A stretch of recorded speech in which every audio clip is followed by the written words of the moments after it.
A paz do Senhor, queridos irmãos, aqui quem vos fala é o presbítero Felipe Ferreira, e nós estamos juntos mais uma vez em uma aula da nossa Escola Bíblica Dominical, agora iniciando o terceiro trimestre de 2026. A série de lições será Lições Bíblicas à Igreja dos Gentios, do chamado missionário à consolidação do Evangelho entre os povos. É muito, muito bom ter você de volta. Já não quero, sem mais delongas, iniciar a nossa conversa hoje.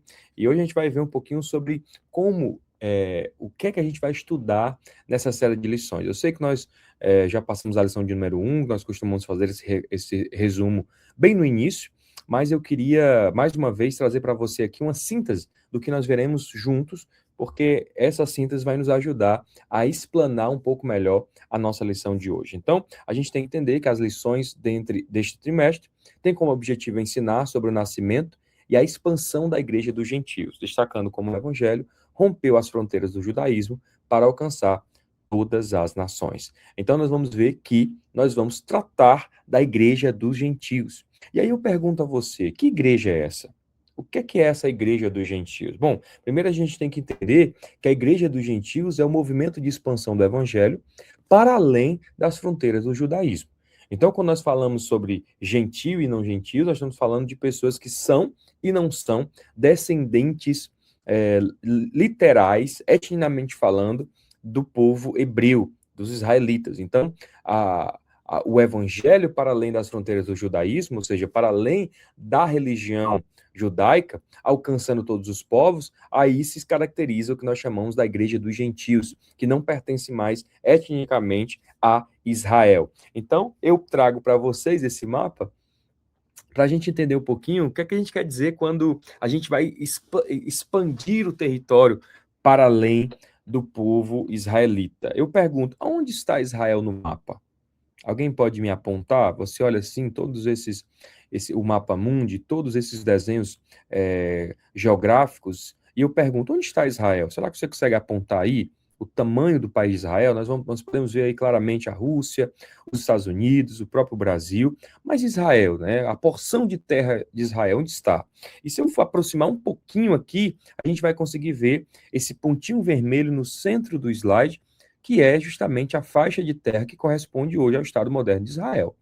E aí a gente vai imaginar, né, como é que pode essa pequena porção, né, essa pequena faixa de terra no gigantesco planeta Terra, é aonde a gente vai entender que se expandiu, o que começou nesse pequeno espaço geográfico, se expandiu por toda a Terra. Então, a Igreja dos Gentios é a prova histórica e teológica de que a missão cristã não reconhece fronteiras geográficas, culturais ou étnicas, estendendo-se para toda a humanidade. Então, que era só uma mensagem que se inicia, né, no espaço geográfico dos judeus, né, como Jesus vai dizer, em Jerusalém, Samaria, até os confins da terra, se espalhou, a mensagem se espalhou nos quatro cantos do planeta. Então, a gente vai ver que, de forma simples, a Igreja dos Gentios pode ser definida por três pontos principais. Primeiro, universalidade. Então, ela manifesta que o plano de Deus de salvar a humanidade sempre incluiu todas as nações, não apenas um povo específico. Então, não é que o Senhor começou só com o povo judeu, e aí ele pensou, poxa, eu vou ampliar isso para todos os povos? Não. A igreja de Jesus, ela sempre foi universal. Sempre foi do interesse do Senhor salvar toda a humanidade. E salvar por meio da graça. Então, a segunda característica é a salvação pela graça. Ensina que a salvação é um dom gratuito de Deus, acessível a todos por meio da fé em Jesus Cristo, sem a necessidade de seguir ritos da lei judaica, como a circuncisão. Então, a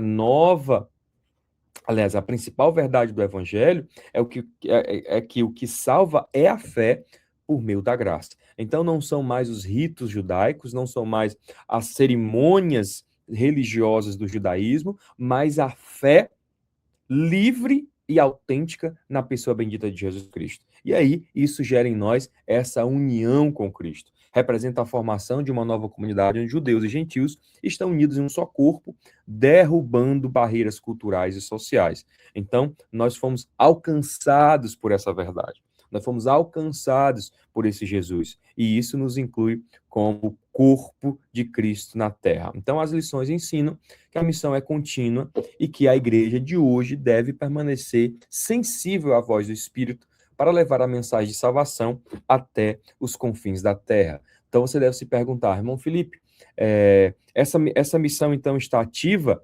Essa missão está ativa e nós temos que tomar parte nela. Tanto eu como você somos convidados pelo Senhor para anunciar a salvação a todos os povos. Então a gente vai ver a lição de número 2, a porta da fé se abre entre os gentios. Então, os objetivos da lição, na verdade, são 3. O primeiro é explicar ao aluno o avanço missionário entre os gentios do corpo, de acordo com a missão em Chipre.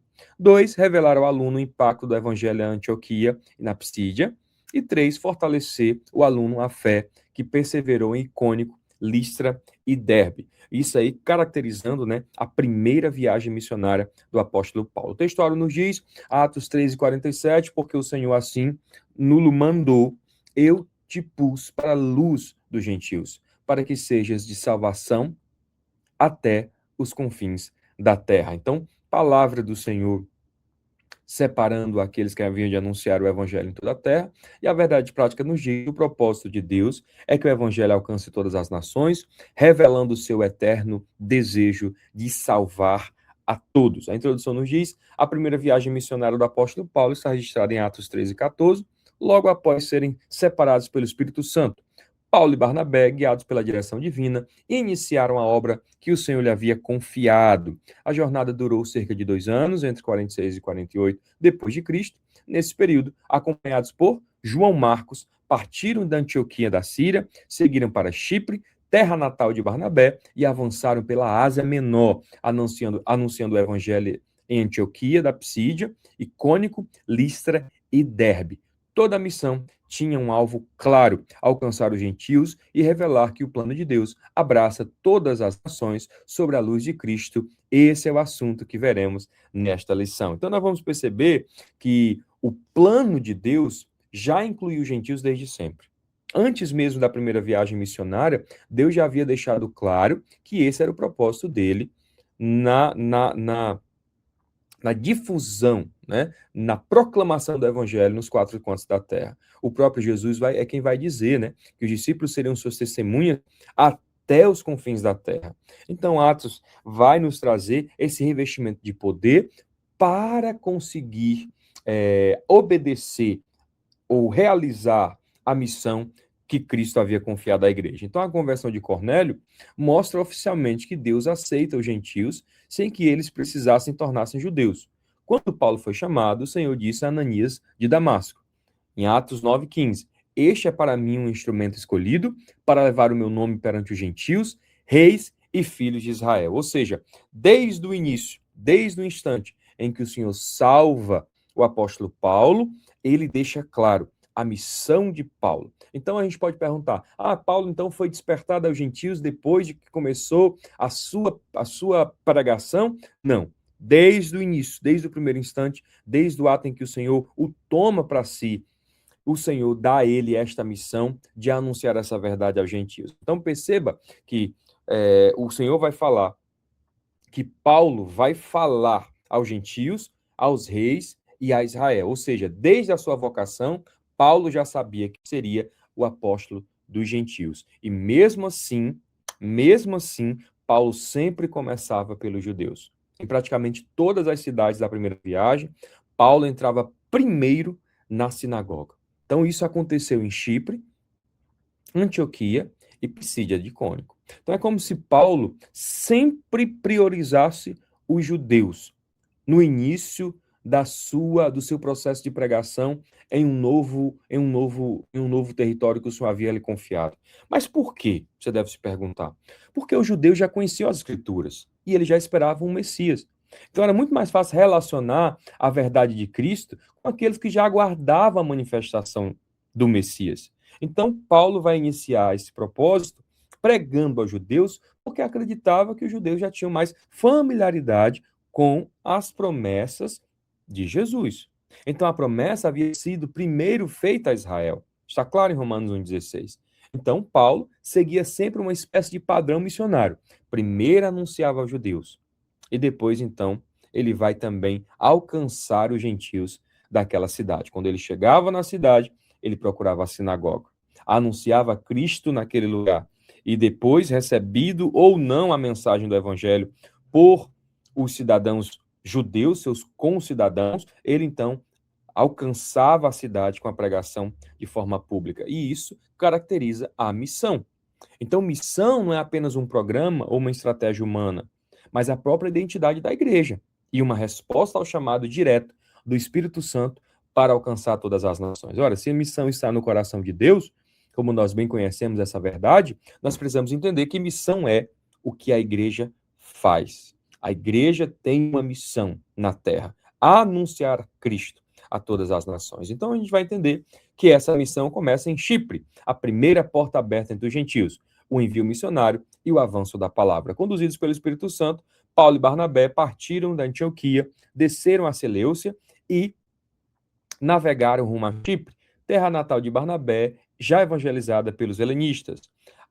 Aportando em Salamina, anunciaram o evangelho nas sinagogas, cumprindo o princípio missionário revelado por Paulo, primeiro do judeu e também do grego. Isso é muito interessante, como o apóstolo Paulo dava primazia aos judeus, até mesmo como uma expressão de respeito, né? A promessa que havia sido revelada primeiro ao povo judeu. Aí você deve se perguntar, irmão Felipe, por que os hebreus? Ora, porque Deus tinha que começar por algum lugar. Deus poderia ter começado por outro lugar no globo? Poderia. Mas ele escolhe este povo, né? Uma das respostas mais plausíveis é porque a humanidade começa na região da Mesopotâmia. O próprio Estado de Israel, a estrutura, né, daquele espaço é o que nós chamamos de espaço fértil daquela região. Então é a partir dali aonde o Senhor planta a humanidade que ele se relaciona com aquele povo e escolhe Israel para ser o seu modelo de nação para alcançar toda a terra. Então, um detalhe que chama a atenção é que há também uma mensagem implícita muito bonita, observando quem são os componentes da equipe missionária de Paulo na primeira viagem. Nós temos Paulo, um judeu, fariseu e também cidadão romano, ou seja, um homem que em tudo tem suas particularidades, né? O apóstolo Paulo realmente é uma figura no texto bíblico que nos chama a atenção por várias nuances deste servo de Deus. Temos também Barnabé, judeu da ilha de Chipre, conhecido por seu espírito conciliador, era um diplomata, era alguém que transitava muito bem entre as estruturas de poder e influência religiosa daquele período. E nós temos então aí também João Marcos, que era um jovem cooperador, quase como um trainee, quase como alguém que os acompanha ali no processo de ser um contínuo, um facilitador dessa jornada. Então, Deus, gente, Deus usa pessoas com histórias e perfis diferentes para cumprir uma única missão.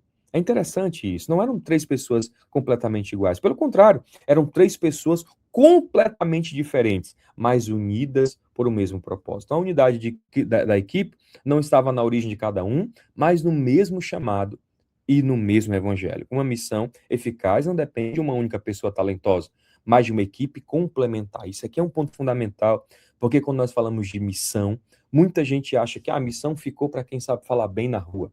Missão ficou para quem tem desejo, né, para fazer missões transculturais. Missão ficou para quem tem este talento.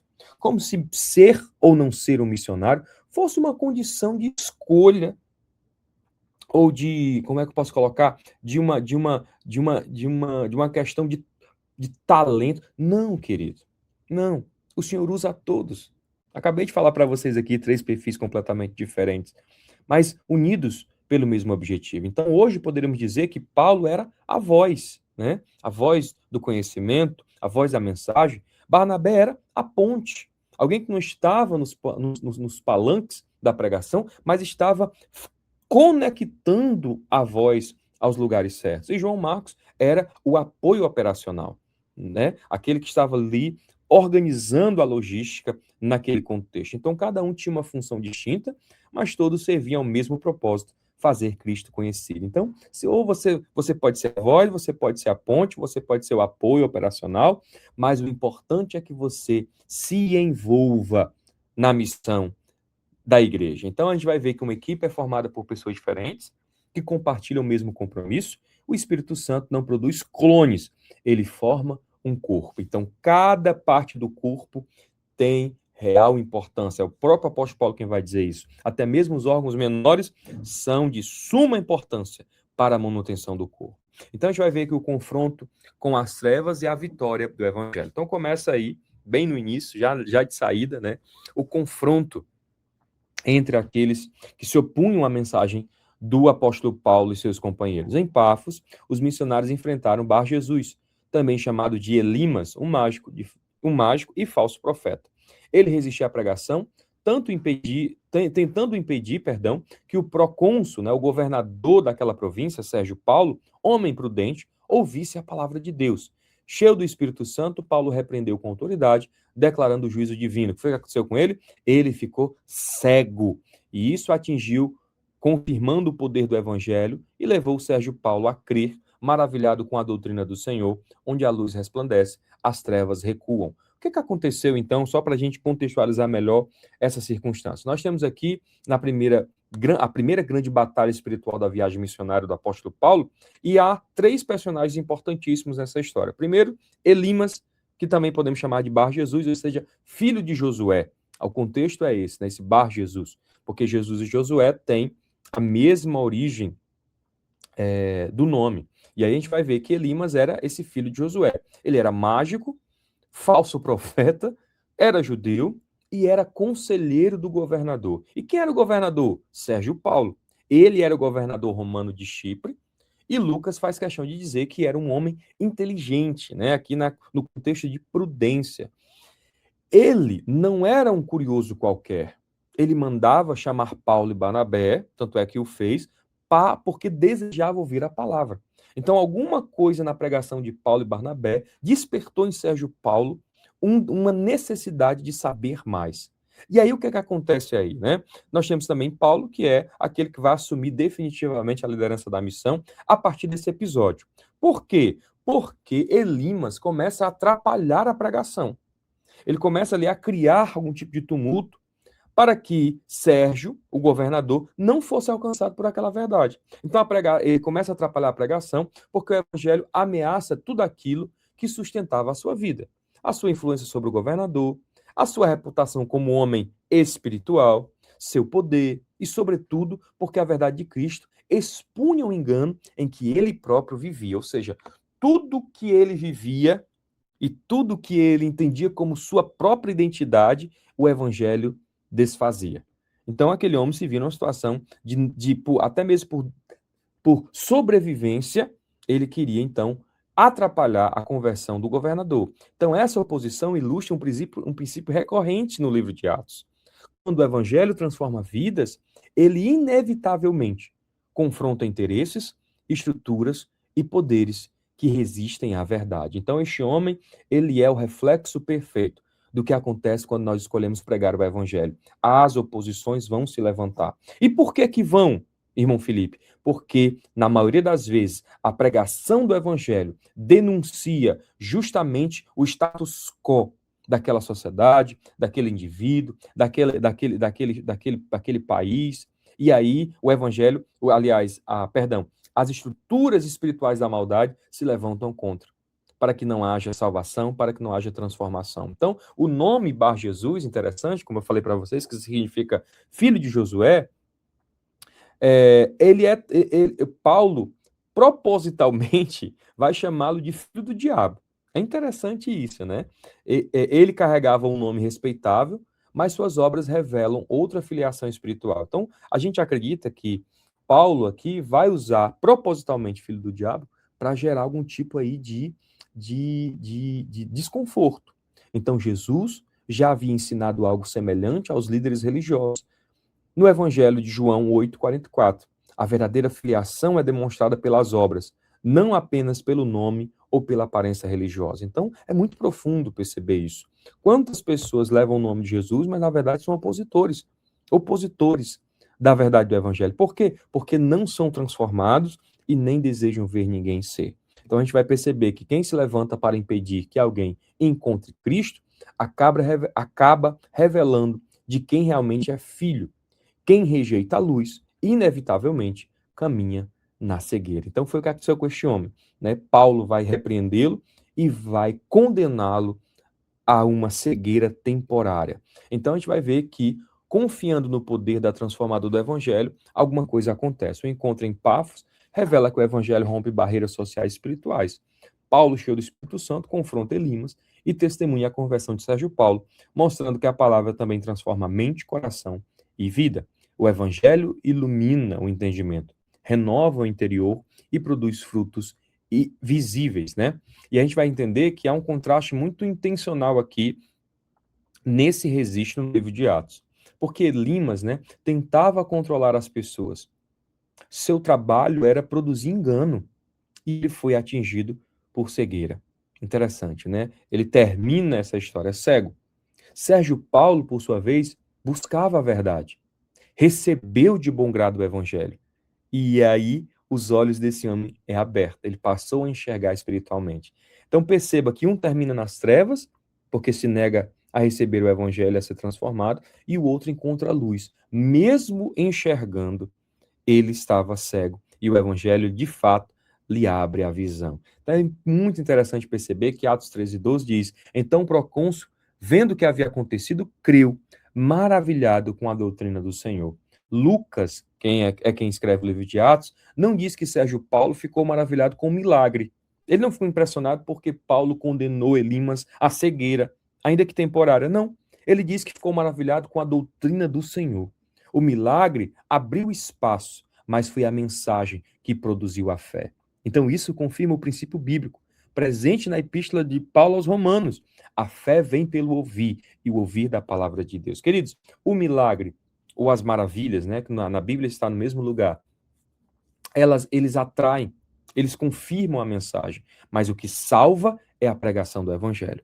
É a verdade das Escrituras, sendo exposta de forma clara, verdadeira, fidedigna e poderosa. Então a gente vai entender isso, que o Espírito envia, a oposição se levanta, mas o Evangelho sempre continuará transformando vidas. Então, não se preocupe com a oposição. A oposição, o papel dela é se opor, né? Daí o nome. Mas com toda certeza a palavra nos garante que as portas do inferno não hão de prevalecer contra a igreja. Então, já indo para o segundo ponto, a missão em Antioquia, da Epsídia, né? O evangelho que ilumina. A exposição apostólica que revela Cristo nas Escrituras. Levantando-se da sinagoga, Paulo dirige aos judeus e gentios, tementes a Deus, e percorre a história de Israel para revelar que tudo aponta para Cristo. Então, a gente vai entender uma coisa interessante, né? O que é que acontece? Diante dessa pregação, os gentios aceitam. Tanto é que chamam Paulo para um segundo momento de pregação do evangelho. Mas os judeus reprovam a pregação. E aí eu pergunto, o que explica o interesse dos gentios e a desaprovação dos judeus? Por que que isso acontece? Por que que os judeus que já esperavam o Messias não encontram na pregação de Paulo resposta para as antigas profecias? E por que que os gentios que já não tinham esse contato nem com o judaísmo e muito menos com Cristo recebem essa mensagem de bom grado? Então isso é interessante, porque os gentios se interessam porque ouviram que por meio de Jesus a salvação também era para eles, gratuitamente, pela fé, sem precisarem se tornar judeus, era uma mensagem de esperança e inclusão. Isso aqui é maravilhoso, irmãos, porque o evangelho ele é simples. Eu gosto muito de dizer isso, eu repito muito isso. O evangelho é simples. Irmão Felipe, o que é o evangelho? É anunciar a pessoa de Cristo. Quem Cristo é, o que Cristo fez e o que é que Cristo conquistou para nós na cruz do Calvário. Quando a gente entende isso, a gente se enxerga em Cristo e reconhece nele o Salvador. Então é interessante, porque muitos judeus rejeitaram, porque apesar de conhecer as Escrituras, não aceitaram que Jesus fosse o Messias e se incomodaram ao ver os gentios recebendo a mesma graça. Ou seja, os judeus de alguma forma queriam excluir Como assim essa promessa que é dada a nós pode ser alcançada por aqueles que não procedem da mesma raiz do que o povo judeu? Então, Atos 13, 45 destaca que eles ficaram cheios de inveja ao ver a multidão seguindo Paulo. E ainda tem esse contexto, né? Eles se sentiam detentores dessa mensagem, detentores dessa revelação. Então, quando Paulo vai comover as massas e, e atrair as multidões, também se revela aqui a inveja pela pregação do evangelho. Então, os judeus tinham as escrituras nas mãos, os gentios tinham sede no coração. Quando Paulo pregou Cristo, a diferença não foi quem conhecia mais, mas quem estava disposto a crer. Então, muitas vezes, irmãos, nós estamos com a verdade em mãos, mas essa verdade não desceu para o coração. Então, o que é que importa? Né? Satanás é conhecedor das Escrituras, mas para ele não há mais arrependimento. Quantas pessoas, às vezes, não estão nessa mesma condição, presas a um sistema de crença, de ideologias, de certezas completamente equivocadas à verdade do Evangelho. Então, o que diferencia aqui não é quem sabia mais, mas quem estava disposto a crer. Eu sempre quero estar disposto a crer. Eu sempre quero estar disposto a crer. Então, a rejeição dos judeus e a tristeza de Paulo diante da incredulidade. Isso gerou em Paulo um profundo pesar. Fiel ao princípio de alcançar primeiro os judeus, como eu disse a vocês desde o início, Paulo inicia sua pregação nas sinagogas. Contudo, em Antioquia da Psídia, a inveja, a resistência dos judeus revelam, né, a dor do apóstolo ao ver o seu povo rejeitar o evangelho. É interessante isso porque Paulo aqui vai sentir uma profunda dor, porque ele não ficou feliz por pregar aos gentios, porque os judeus não rejeitaram. Não é que ele se sentiu inspirado a dizer assim, pois vocês não querem, pois eu vou levar os judeus. Não, aos gentios, perdão, não. Pelo contrário, ele ficou profundamente entristecido, como ele mesmo escreveria depois na Epístola de Paulo aos Romanos. Seu coração estava cheio de tristeza por ver seu próprio povo recusando o Messias. Como se ele dissesse assim, poxa, vocês não conseguem ver. Vocês não conseguem ver. Vocês estão tão perto da verdade e completamente distantes dessa salvação. Então é interessante isso, porque ao mesmo tempo Paulo reconhece que essa rejeição não frustra o plano de Deus. Quando muitos judeus rejeitaram a mensagem, o evangelho continuou o seu curso e alcançou os gentios, cumprindo o propósito divino de salvar pessoas de todas as nações. E aí, querido, o que é que acontece?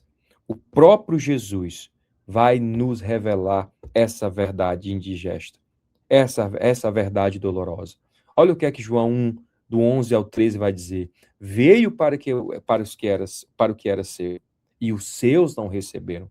Mas a todos quanto receberam, deu-lhes o direito e o poder de serem feitos filhos de Deus, a saber, aos que creem em seu nome, aos quais não nasceram do sangue, nem da vontade da carne, nem da vontade do homem, mas de Deus. O próprio Evangelho de João vai revelar que Jesus já havia sido rejeitado. E aí a gente vai ver que a rejeição não começou em Paulo e nem vai terminar conosco. Ela começou quando o próprio Cristo veio ao mundo. Ainda assim, todos os que receberam tornaram-se filhos de Deus. Então, queridos, pessoas vão rejeitar. Pessoas vão rejeitar essa verdade. Pessoas vão se opor a essa verdade. E não é porque é você, e não é porque sou eu, é porque essa é a verdade do coração do homem. Mas para todo aquele que abriu-se à verdade, encontrou salvação. Então a porta da fé é aberta aos gentios pela graça de Deus. Esse texto do ponto 3, do subtópico 3, do segundo ponto, é bem extenso. E eu não vou ler aqui, mas vou explicar para você do que se trata. Atos 13, 48 vai dizer, creram todos os que haviam sido ordenados para a vida eterna. Aqui, o comentarista vai trazer para nós toda uma discussão a respeito dessa creram todos que haviam sido ordenados para a vida eterna. Isso aqui é um ponto muito sensível. Por quê? Porque esse é um dos textos mais debatidos do livro de Atos. O comentarista da Bíblia de estudo pentecostal, a quem o comentarista da revista se agarra para responder a um questionamento direto a esse texto, que traz para nós um sentimento de que havia alguns predestinados a crer, traz para nós uma leitura diferente da visão calvinista a respeito da predestinação. Então, por isso que ele afirma que a melhor compreensão desse texto seria todos os que estavam dispostos para a vida eterna, ou seja, aptos a receber essa mensagem. Então, ele vai enfatizar a resposta humana ao chamado de Deus. E aí, querido, o que é que acontece? Na prática, o ponto que é afirmar três verdades fundamentais esse texto. Primeiro, a salvação oferecida a todos. Deus deseja salvar a todos. Isso está claro. Deus amou a todos, Deus se entregou a todos, Deus morreu por todos. Então, Cristo morreu por todos. O evangelho deve ser anunciado a todos. Mas nem todos aceitaram. Então, os judeus rejeitaram voluntariamente, os gentios em grande número receberam a mensagem. É natural esse processo. Uns vão rejeitar, outros vão aceitar. Mas nós não podemos dizer que uns foram predestinados a serem salvos e outros não. E por último, mas não menos importante, quem é salvo responde pela fé ao chamado de Deus. Então, a graça vem primeiro, porque é a graça que nos alcança, porém é o Espírito quem nos convence. E o homem responde a esta graça, crendo. A resposta é fé. Então há uma participação do homem. Há uma participação do homem nesse processo, que para mim é natural ser visto. Porque se eu entro no contexto de que o Senhor tem uns para salvação e outros não, morre então a isonomia da minha pregação. Morre então a isonomia da minha pregação. Então o texto não foi escrito para responder todas as questões sobre predestinação, mas para mostrar que ninguém pode impedir o avanço do plano de Deus.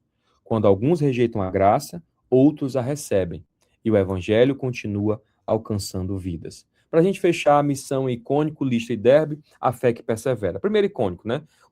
O testemunho, icônio, né? Perdão. O testemunho ousado que enfrenta a oposição. Icônio, né? Perdão. Paulo e Barnabé entraram na sinagoga e anunciaram o evangelho com tal convicção que muitos judeus e gregos creram.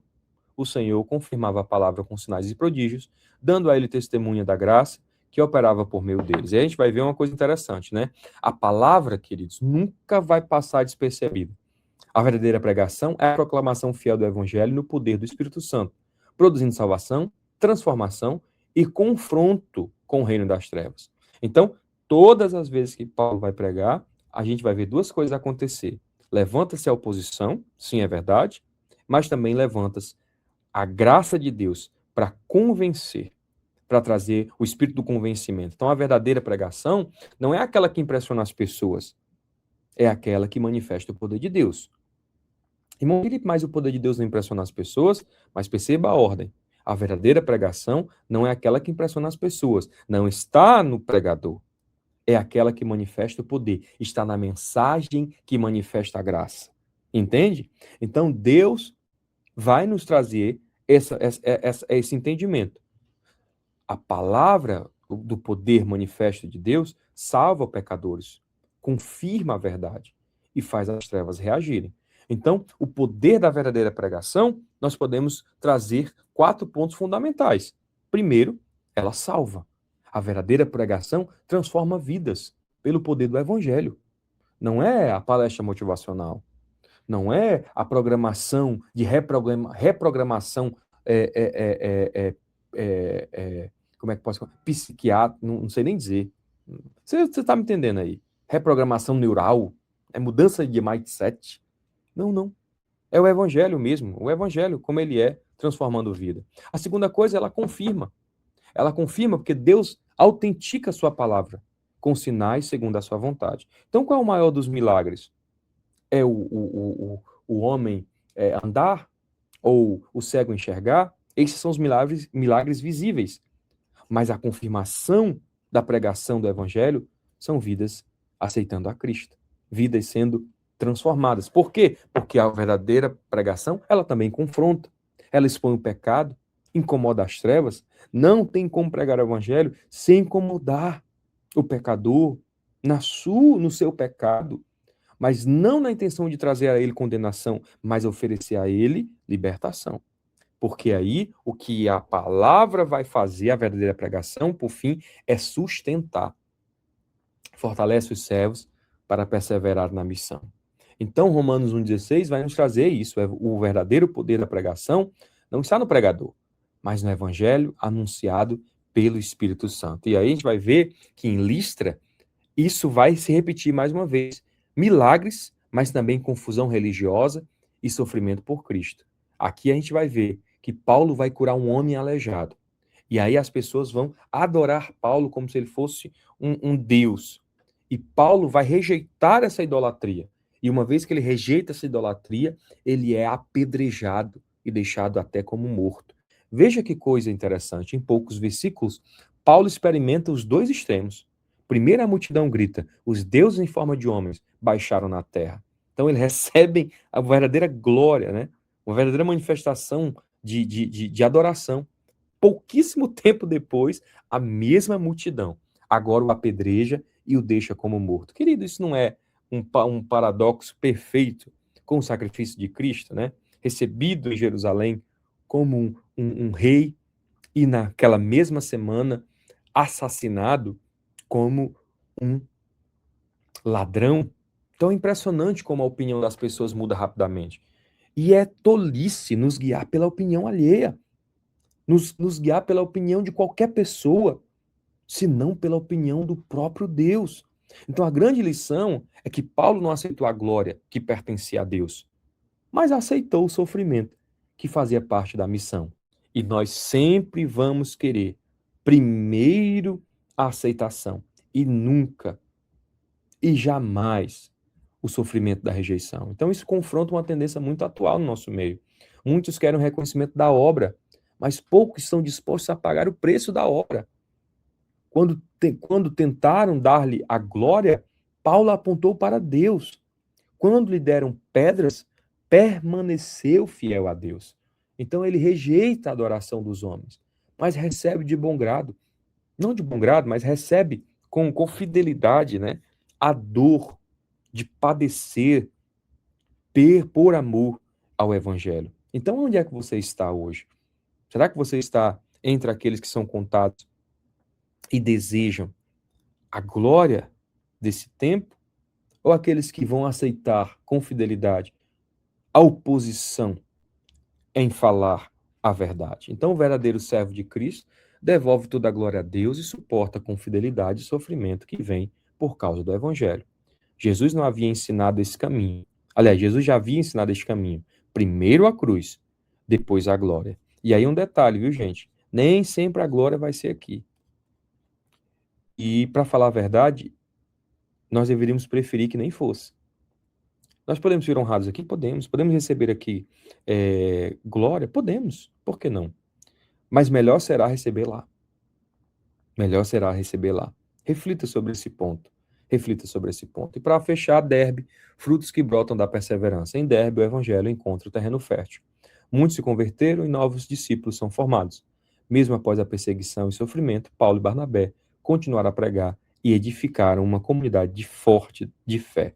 Então a palavra raízes, aqui é o que eu quero colocar, né? A obra missionária prossegue porque suas raízes não estão na comodidade, mas na fidelidade. Nos chama a atenção, porque a palavra raízes resume toda a primeira viagem missionária de Paulo, desde o início. Desde o primeiro instante, Paulo estava conectado com raízes profundas em Deus. Então, pense no que Paulo viveu. Enfrentou oposição, foi rejeitado, sofreu perseguição, foi apedrejado, quase morreu. Mesmo assim, ao chegar a Derbe, a missão continuou dando frutos. Por quê?